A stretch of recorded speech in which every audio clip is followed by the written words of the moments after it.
Thank you very much for allowing me to have a platform to tell some hard truths in this country. I first would like to acknowledge the traditional custodians, the Ngunnawal Ngambri people, who have maintained this part of the country since millennia, who've nurtured, who have resisted, protested, and acknowledge those struggles for you to be here today, and also that of the Aboriginal Tent Embassy in Canberra. I pay my respects to the warriors who have always maintained our sovereign stance in this country. I'm Lidia Thorpe, Lidia Alma Thorpe, after my grandmother. I'm a Gunai, Gunditjmara and Djab Wurrung woman. And today, I want to take you on a journey that talks about my country and my people. I want to talk about the pain that we are feeling and the fights that we are fighting. I will tell you about the proposed voice to Parliament is not a step in the right direction, and that we need to mature as a nation instead, and what that looks like. I'm a senator representing the Black sovereign movement. This is not a new movement. It is just that we have never had a platform nor an audience willing to listen before. We speak truth to power, and our resistance started the day war came here, uninvited, to our shores, to the shores of this beautiful country. 90% of our people were killed off for the privilege that you all have today. We speak truth to power and our resistance and the violent massacres known as the Frontier Wars. Victoria alone, at least 50 Frontier War massacres. My mob, Gunditjmara and Djab Wurrung, my grandmother's country, had 70 clans living in peace and harmony pre-colonisation. The blood. This is my matriarchal sign of resistance. It's an 1800 cloak, comes from the 1800s, and I have the markings of my Djab Wurrung matriarchs always engraved in my body.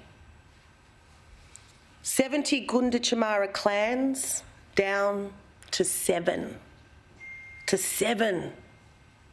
And 2 of those descendants are in this room today.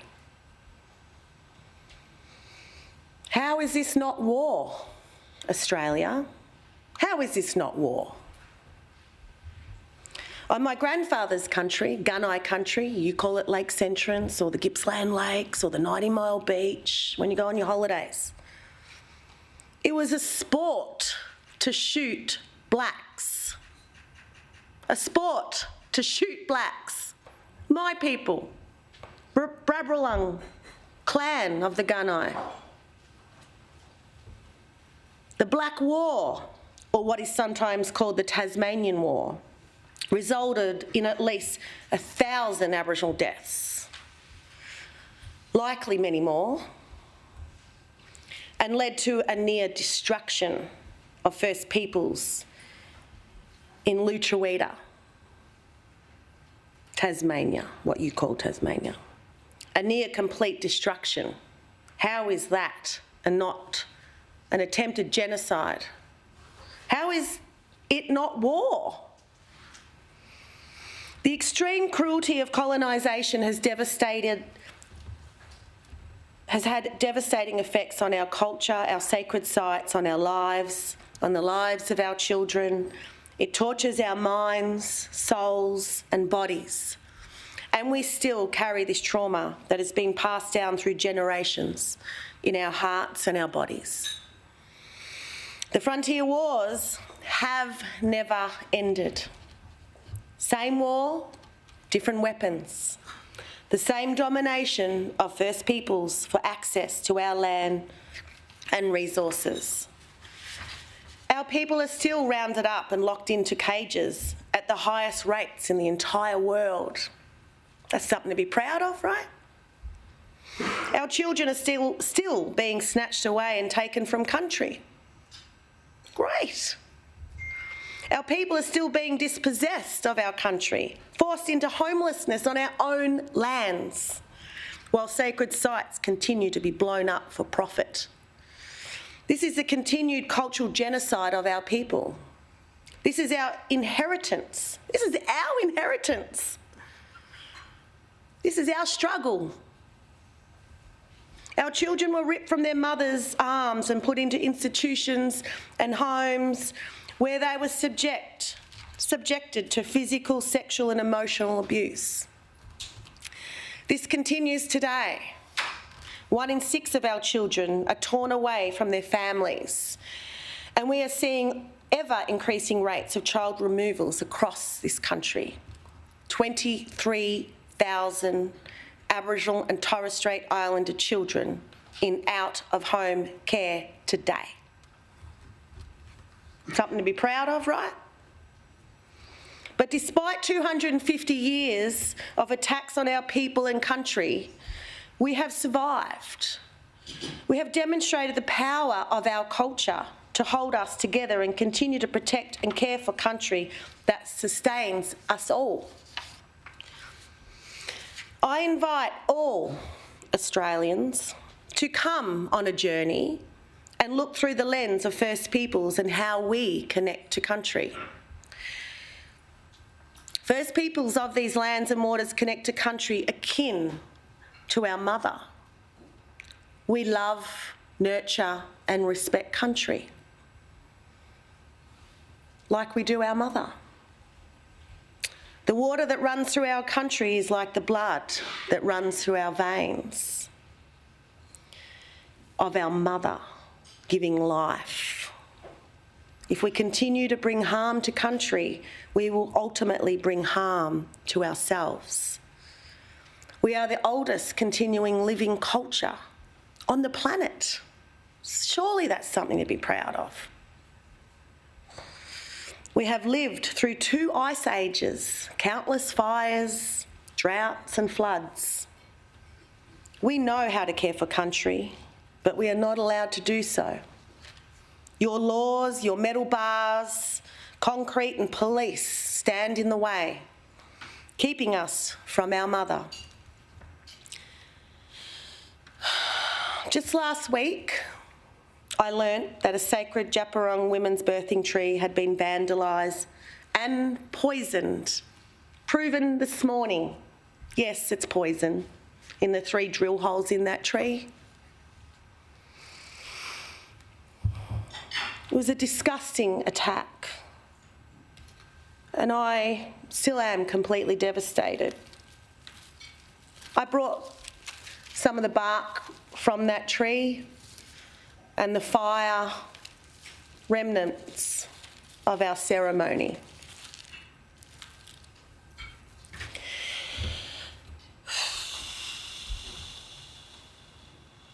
The only way I can try to make the rest of the country understand the depth of pain we feel when sacred sites have been attacked is likening it to the death of our mother. Grief, loss, despair. First Peoples don't have inherent rights, don't just have inherent rights. We have an inherent responsibility to care for country. We all have responsibility, you know? You don't just say you're a blackfella. Blackfella comes with responsibility to care for country, care for our totems. We have to do that.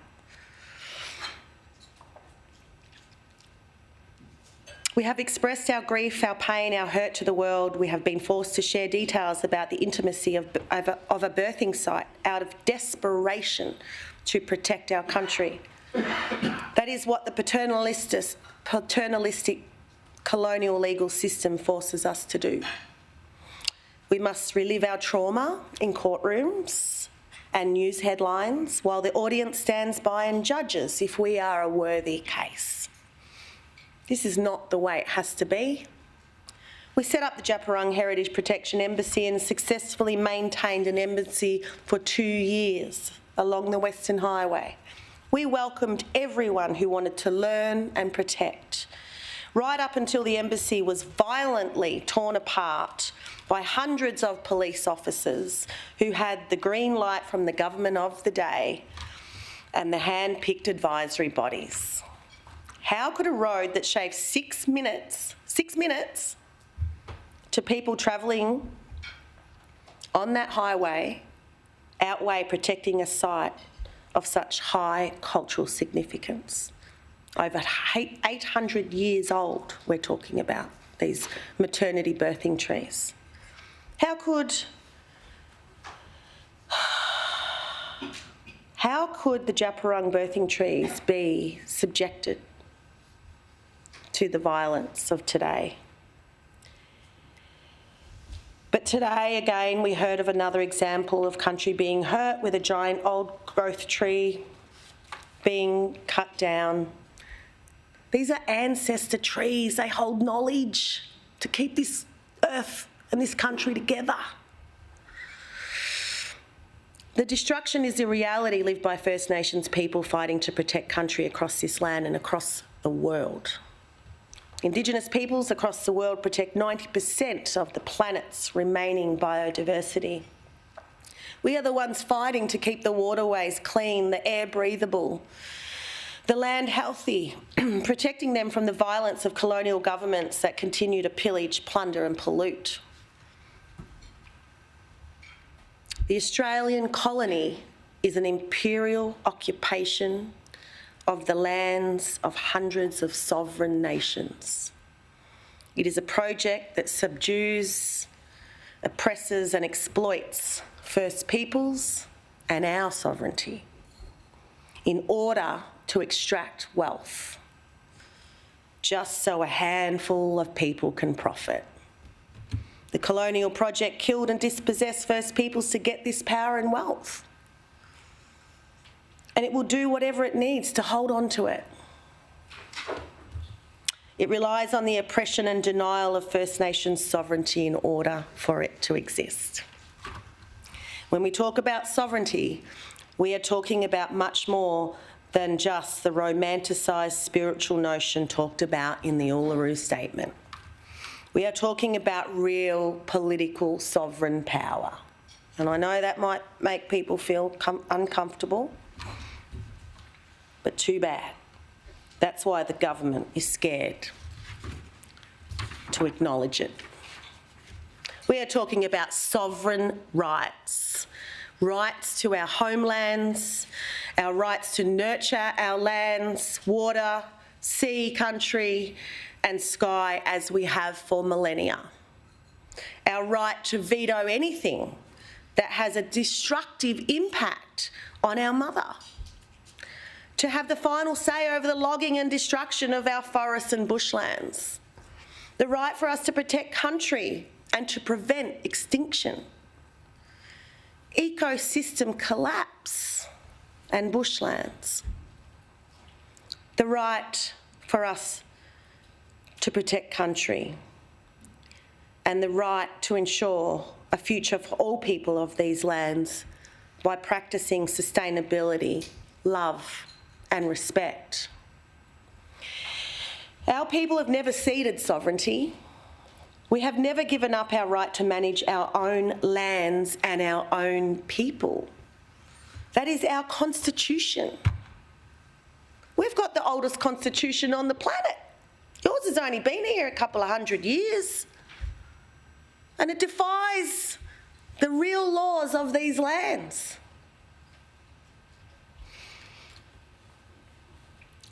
This sovereign right has existed forever and it still remains. Our sovereignty is our right to self-governance and to be the architects of our own future. It is the right to make and enforce our own laws, the right to economic independence, and the right to self-determine our own destiny. Our sovereignty is real. The only thing we lacked is the power to enforce it without interference by the colonial government. But that is different now. We are strong, we are united, and our power is growing. The fight has always been about our sovereignty, and it continues today. This is why I'm standing here as a member of the Black Sovereign Movement. We are the cultural descendants of this resistance, and we continue to retain our unceded sovereignty and continue to fight for our sovereign rights. I'm not standing here as merely myself, but as one of many, as part of this lineage of fighters. We are the grassroots activists, organisers, campaigners, elders, professors and lawmen and women who have been leading our people's resistance since colonisation began. And we will continue to resist the colony until our sovereign peoples have freedom and until we have regained rights over our own lands. This country, your system of government, has been built on lies. Lies.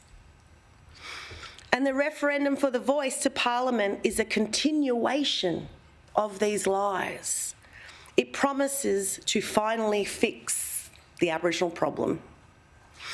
It is false hope because it is tricking people into genuinely believing that a powerless advisory body is going to protect our country and sacred sites, save our lives, keep our babies at home. The voice is the window dressing for constitutional recognition. We have rejected constitutional recognition before. It is a 20-year-old Howard-era policy created with the explicit purpose of undermining sovereignty, self-determination and land rights for First Peoples. The Black Sovereign Movement has been consistent to the opposition of any form of constitutional recognition and this voice to Parliament. This is just another attempt by a colonial government to make clear that it has power over us and force its rules upon us. I've been hearing all over the place that people should vote yes in the referendum because this is what First Peoples are asking for. But who are the First Nations representatives the government have been talking to? When the government of the day strategically selects which voices they want to listen to, who they want on their advisory bodies, they're already in the process of manufacturing the consent that they need to destroy country and continue their colonial project. And when you give a voice to only a selected few, you also inherently silence others. Silencing every other blackfella in this country, silencing the diversity of our people, silencing the knowledge and wisdom of our people. This proposal is an insult to our intelligence, a breaking of our cultural protocols, and an insult to the tens of thousands of people that marched on Invasion Day this year calling for treaty. Do not expect us to be silently complicit in our own colonisation. The voice is the easy way to fake progress without actually having to change a thing. It is a destructive distraction, absolving the government of its continued crimes. If you judge the proposed voice by Article 1 of the International Covenant on Civil Political Rights, all peoples have the right to self-determination. The same right is affirmed in the United Nations Declaration on the Rights of Indigenous Peoples, what we call the UNDRIP. That that would mean deciding our own fate, not advising others to decide over us in whatever way they wish. The voice cannot give us what we need. It has no power to return land, deliver services, distribute resources, enact laws, or even block racist laws. It cannot build a single house for our people. In fact, there is no guarantee it will do anything at all. The voice is subordinate to the federal government, to the very system oppressing us since colonisation.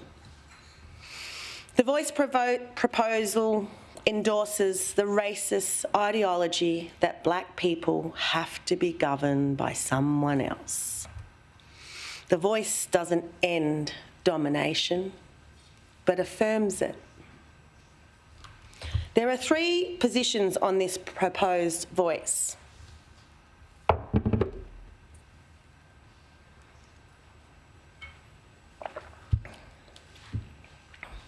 The yes, the conservative racist no, and the progressive no. The so-called progressive no is the position of the Black Sovereign Movement and others. We get attacked by the Yes campaign for siding with the racists, by standing in the way of progress. Yet we are actually doing the opposite. We have done what everyone should do and actually analyse the proposed voice for the Conservative proposal of a powerless advisory body that it is. We are merely pointing out that there is no progress, that there is false hope, and that we deserve better. This is why we should call off the referendum. It has caused nothing but harm and division. And for what? There won't be change until this society changes, until this society's thinking, values, attitudes and systems have been revolutionised in order to ensure real self-determination. We cannot continue the legacy of the Australian colony. What we need is an end to the war on our people that started on the day the boats arrived. There are 5 elements to how we get there, just like there are 5 elements in nature. The 5 elements of the way forward are truth-telling, implementing the recommendations of the Royal Commission into Aboriginal Deaths in Custody, as well as implementing the Bringing Them Home report to stop the children from being taken away, implementing the United Nations Declaration on the Rights of Indigenous People, which we know Labor are stalling and blocking at every chance they can get, and treaty. The first step in acknowledging our rights is being truthful about the history of this country. No more shying away from the brutal past and ongoing colonial violence. Truth is a sign of maturity, and the only way we can overcome this country's hurtful history and create something new. A Truth and Justice Commission could be at the heart of these efforts, allowing individuals, organisations and institutions to come forward to tell the true story of this place. It's not pretty, and it's a hard task and one that's going to take time. But we can't do without it. We need peace. We cannot have peace without truth. Only through uncovering the history of this country, through rewriting it in an honest way, can we rewrite its future. The next 3 steps are about implementing advice that has been out there for decades. Solutions we know are needed and will work. When I first walked into the Senate chamber, I carried a message stick of 441 deaths in custody recorded since the reporting of the Royal Commission into Aboriginal Deaths in Custody alone. Now, we're at over 500 deaths in custody. I've only been there 2 years. Governments could have prevented these deaths by implementing the recommendations of that Royal Commission. Yet 32 years later, when I was 17, pregnant, 32 years ago, we're still waiting for action. My firstborn was 32 years ago. Similarly, we have now been waiting for 26 years for the recommendations of the Bringing Them Home report to be implemented and to finally stop our children being removed from their families, communities, country, language and culture. Despite both child removals and deaths in custody continuing to rise, successive governments have continued to ignore the recommendations put forward in these reports. Recommendations that were based on expert findings and extensive consultation and contained extensive evidence-based advice. And yet all the Albanese Labor government has done in the past 18 months is implement a recommendation that counts real-time reporting of deaths in custody, which is basically a live court of the black bodies coming out of their prisons in body bags.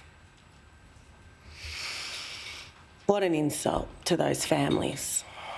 The United Nations Declaration on the Rights of Indigenous Peoples clearly outlines the most basic rights for our people. These are not individual rights, but focus on self-determination, cultural rights and the rights of the collective. The Declaration is not putting forward anything extraordinary, but putting existing human rights principles into a First Nations context.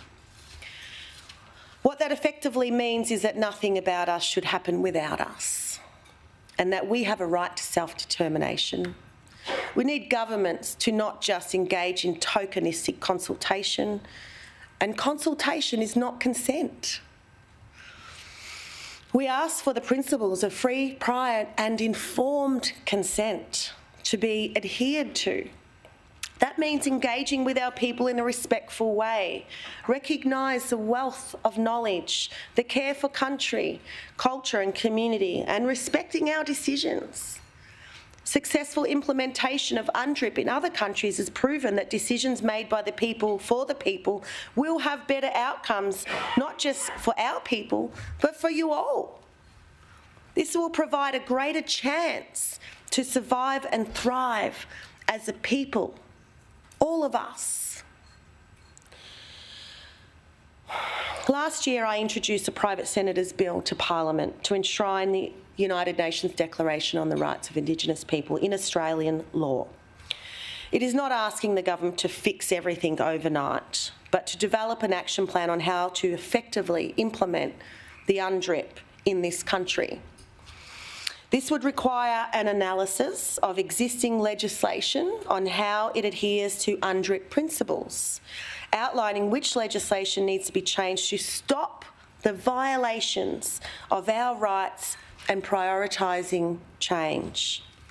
We acknowledge that this is a process that requires time, but we need to start it now. In a Senate inquiry on the implementation of the UNDRIP in Australia, we heard overwhelming support for enshrining the UNDRIP into domestic law as the #1 means to our rights actually being respected. Adhering to the UNDRIP would do vastly more for our people than any voice ever could or would. Last but not least, I want to talk about treaty. Treaty is the end to the war that was declared on us when the ships arrived. Treaty is a peacemaking instrument. Treaty is a way for two sovereign parties to negotiate on a way forward and agree through an internationally recognised formal legal agreement. Treaty provides us with the opportunity to negotiate on the things that matter to us. This includes, but is not limited to, land and sea rights. The courts recognise that terra nullius was a myth and that this land is ours. But instead of land rights, we got native title, a token gesture that has caused many disputes in our communities, and that can be extinguished by the government of the day with a flick of a pen. People need to understand that native title is not land rights. Native title is racist. Native title forces us to claim our own land and justify our existence and connection to the coloniser. The coloniser then decides if it is legitimate. It's an insult beyond words. We need to have a discussion about land back. One simple way to initiate land back is a moratorium on the sale of Crown land across this country. Once privatised, that land is locked away and is not coming back easily. This land doesn't belong to the Crown. Come on. It never has. And it should be handed back to First Peoples, whose land it is. Treaty provides us with an opportunity to put everything on the table, to reset the framework and heal. Peace treaties must be front and centre with every one of our nations to self-determine for themselves. We are not one homogenous group, as much as the colonial project would like us to be. We know treaties can be broken, and they have been, but we have an opportunity in this country right now to have treaties of the 21st century. And we can learn all of the lessons from our brothers and sisters around the world. Treaty is what we make it. It has to come from the people. And the best part, you don't need a referendum for a treaty, just a government who is willing. Senate seats can be legislated. Recommendations can be implemented. Change can happen. This is our chance to mature as a nation, to have the hard conversations with each other and ourselves, to confront the racism we have all been socially conditioned to accept, internalise and perpetrate, to sit with the uncomfortable truth, see it and grow from it. Because right now, there is an ongoing colonisation, but no colonisers. Racism, but no racists. And when we begin to tell the truth, that we can heal together as a nation, and from this healing, treaty will bring peace. So I invite you all to walk with me, embark on this journey, stand with our people, stand up for what really matters, demand actual change, not tokenistic gestures. And we do have a lot of work to do, and we need to do it together. We need to do it now. If we do this through respect and understanding, we can create peace. This is the start of a revolution, of change and justice. Join us. Thank you.